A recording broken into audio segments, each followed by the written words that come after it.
தமிழ்நாட்டில் சாராயத்தினால ஒவ்வொரு குடிப்பழக்கத்தினால ஒவ்வொரு குடும்பத்திலும் எவ்வளவு கஷ்டப்படுறாங்கன்னு நம்ம எல்லாருக்கும் தெரியும்.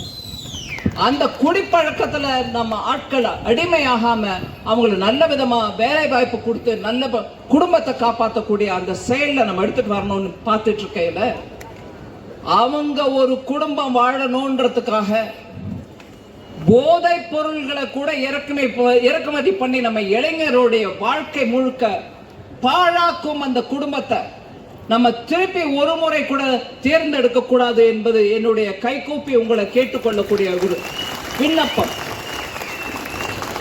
அந்த குடும்பத்தை எடுத்துட்டு வருதுன்னு என்னமா நீங்க எப்படி காட்ட முடியும் அப்படின்னு நீங்க கேட்கலாம். கைது செய்யப்பட்ட அந்த ஜாஃபர் சாதிக் அந்த குடும்பத்தோட டைரக்ட் கனெக்ஷன் வச்சிருக்கிறார்ன்றதுக்கு எத்தனையோ ஆதாரம் நம்ம முன்னாடி இருக்கு. போதைப் பொருள்கள் மூலமாக கோடி கோடியா சம்பாதிச்சு தங்களுடைய குடும்பம் வாழணும்னு பாக்குறாங்க. போதை மூலமாக வரக்கூடிய ஆதாயத்துல பிழைக்கக்கூடிய எந்த குடும்பமும் வாழ்ந்ததில்லை.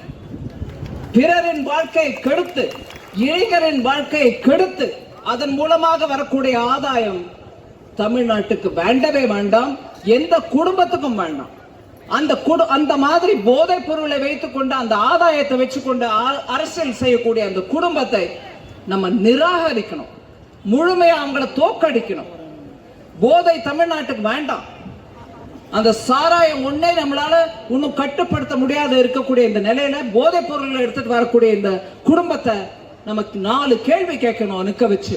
எப்படி நீங்க அது டைரக்டா நீங்க சப்போர்ட் பண்றீங்க? உங்க கட்சி ஆளுவரு, அதை தவிர அவர் சம்பாதிச்ச ஆதாயத்தை வச்சு உங்க குடும்பத்தில் இருக்கக்கூடிய ஒரு உறுப்பினர் கோசம் ஒரு சினிமா கூட தயார் பண்ணவரு அப்படின்னு 4 கேள்வி நம்ம கேட்க தான் வேணும். ஓட்டு போடுற அன்னைக்கு